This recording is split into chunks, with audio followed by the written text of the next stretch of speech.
बिस्मिल्लाहिर्रहमानिर्रहीम अस्सलाम वालेकुम। Welcome to my new video. तो आज की वीडियो में हम टेबल के सेल में इमेज लगाना सीखेंगे कि आप किस तरह एक टेबल के किसी भी सेल में इमेज को लगा सकते हैं। तो अगर आपने टेबल्स में इमेजेस का इस्तेमाल करना है तो मेरी वीडियो लास्ट में देखिएगा। तो सबसे पहले मैंने ये HTML हेड टाइटल सब कुछ दे दिया, एनिमल्स विद द इमेज मैंने हेडिंग दे दी। अब हम टेबल लिखते हैं, तो टेबल के लिए टेबल का टैग इस्तेमाल करेंगे। टेबल और बॉर्डर हमने दे दिया 2। तो यहाँ मैं फर्स्ट TR लिखूँगी, पहली रो लिखूँगी, उसके अंदर हम TH हेडिंग देंगे और यहाँ मैं हेडिंग रख रही हूँ नेम्स। पहले हम एक रो में हम एक कॉलम में हम नेम्स लिखेंगे और सेकंड कॉलम में हम उस नेम्स की इमेजेस लगाएंगे। तो TH में मैंने नेम्स दे दिया और यहाँ पे TH को क्लोज कर दिया। अब मैं सेकंड TH लिखूँगी, सेकंड कॉलम लिखूँगी और वो क्या होगा, इमेजेस। और इस TH को क्लोज कर दूँगी और यहाँ पे TR को भी क्लोज कर देंगे हम। तो ये हमारी फर्स्ट रो बन गई जिसके 2 कॉलम्स हमने बनाए, एक नेम्स और सेकंड इमेजेस, और इनको मैंने TH में दिया है हेडिंग्स में, टेबल हेडिंग्स में। अब सेकंड रो बनाएंगे तो फर्स्ट सेल लिखेंगे TD, पहला नेम हम क्या लिखेंगे, कैट का। सेकंड रो में हमने डॉग लिख दिया, कैट की जगह डॉग लिखते हैं, सॉरी। अच्छा, इसको बंद कर देंगे इस TD को। सेकंड TD में अब हमने इमेज को देना है, हमने डॉग का इमेज देना है। तो हम क्या लगाएंगे यहाँ, इमेज का टैग।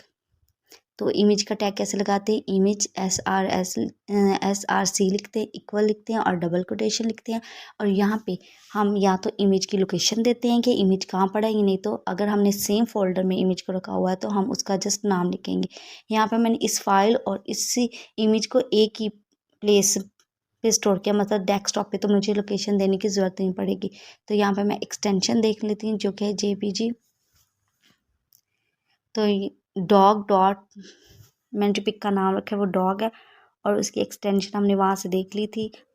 राइट क्लिक करेंगे पिक के ऊपर तो प्रॉपर्टीज़ में जाके उसकी लोकेशन, एक्सटेंशन लिख दी और डबल कोटेशन लिख के अब हम इस टैग को क्लोज कर देंगे। अब इस सेल को भी क्लोज कर देंगे और इस TR को भी क्लोज कर देंगे। अब इस तरह की हमने मज़ीद 2 रोज़ और बनानी है, तो हम ऐसे करेंगे, इनको कॉपी कर लेंगे और यहाँ पे पेस्ट कर देंगे ताकि हमारा टाइम भी सेव हो जाए, हमें बार बार सेम वही चीज़ ना लिखनी पड़े।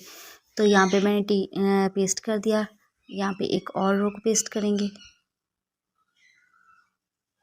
इसकी रो हमने लिखी नहीं, ठीक है। यहाँ पे हम कैट लिख देंगे, सेकंड नेम हमने रखा है कैट।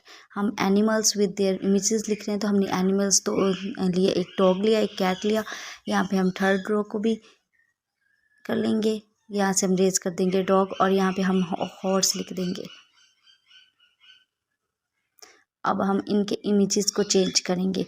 तो यहाँ पे हमने इमेजेस डेस्कटॉप पे ही सेव किए हुए हैं तो हम इनके एक्सटेंशन देख लेंगे।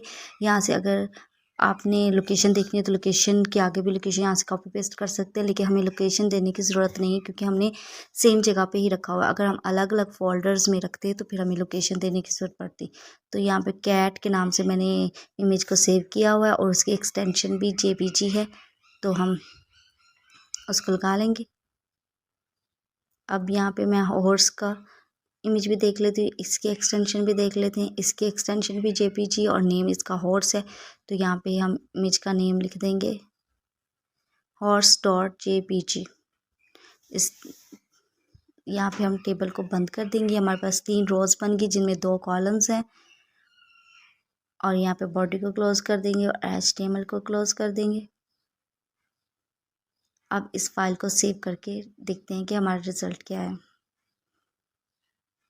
सेव एज कर रही हूँ, यहाँ पे मैं इमेज टेबल के नाम से या टेबल इमेज के नाम से या जिस नाम से भी आप सेव करना चाहिए करके एक्सटेंशन .html लगाकर मैंने डेस्कटॉप पे इसको सेव कर दिया। तो ये हमारी फ़ाइल सेव हो गई। क्योंकि इस फाइल को मैंने डेस्कटॉप पे ही सेव करना था इसलिए मैंने इमेजेस को भी वहीं रखा था।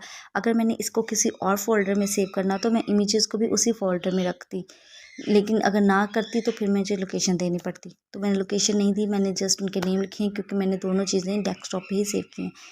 तो अब हम देखते हैं, ब्राउज़र को ओपन करते हैं।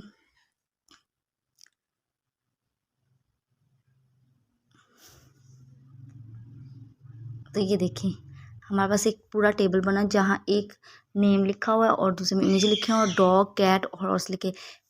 ये टेबल इस तरह से इसलिए हैं क्योंकि हमने ओरिजिनल साइज़ उनके लिए हैं।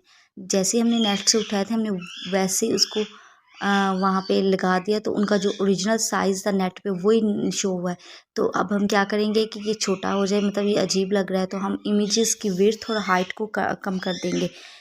तो हम यहाँ इमेज सोर्स के टैग में जाएंगे और यहाँ विड्थ लिखेंगे।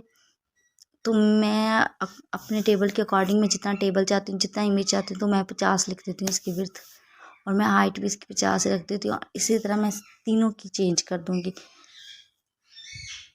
आप अपनी मर्ज़ी जितना चाहें उसका इमेज का साइज़ बड़ा छोटा कर सकते हैं, आपकी अपनी मर्ज़ी है, डिपेंड ऑन योर टेबल।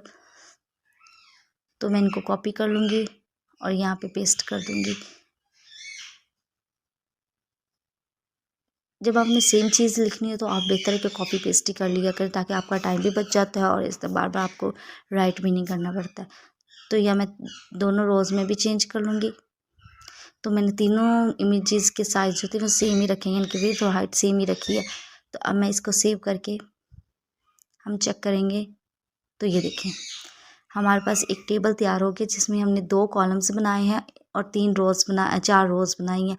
अब देखें, डॉग के सामने डॉग का इमेज है, कैट के सामने कैट का इमेज है, हॉर्स के सामने हॉर्स का इमेज। तो इस तरह से आप अपने टेबल में इमेजेस को लगा सकते हैं। कि आप चाहें तो पूरे टेबल में लगा सकते हैं, चाहे तो आप किसी भी सेल में लगा सकते हैं, किसी भी रो में लगा सकते हैं, डिपेंड ऑन योर सेल्फ। तो इस तरह से आप इमेज का टैग यूज़ करके आप कहीं भी इमेज को लगा सकते हैं। तो आज के लिए इतना ही काफ़ी। इंशाल्लाह अपनी नेक्स्ट वीडियो में नेक्स्ट टॉपिक के लिए हाज़िर होंगे। तब तक के लिए अल्लाह हाफ़िज़।